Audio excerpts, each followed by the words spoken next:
usually when I get to hear Paul's speeches, I get to put up my feet and relax, because he always has such great speeches. But today, I'm an evaluator, and I was so nervous. Oh my goodness, I have to write down everything that he says and have him come up with a great evaluation to match a great speech. Now, as usual, Paul, you're always very effective with your body language. You drag out your tones to exaggerate your point, and you also have these pauses in the middle of your speech to make the message sink in. As always, you're very effective at using these tools. Not only that, you told 3 stories, all completely separate from one another, but they always were able to relate back to your theme, which is the dinner table, right? So you were able to weave all of these stories back together using the dinner table motif, which I think is great.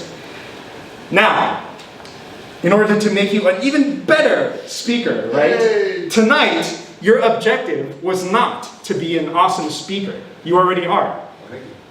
Your objective tonight was to talk about reaching a consensus. Now, whenever you think about reaching a consensus, it usually is implied that after you reach a consensus, it has a deeper meaning or effect to your life.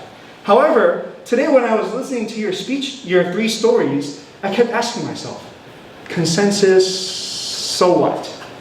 Consensus, so what, right? At first you talked about your story with your mother-in-law about learning Chinese, right? And you could have gone into a lot more detail talking about this story, right? I think you missed an opportunity for some comedic effect. We would have loved to hear Paul speaking on stage in Chinese, right? 你说什么？我听不懂, right? That would add so much comedic effect to your story. First, it's an English speech. Something like that, right?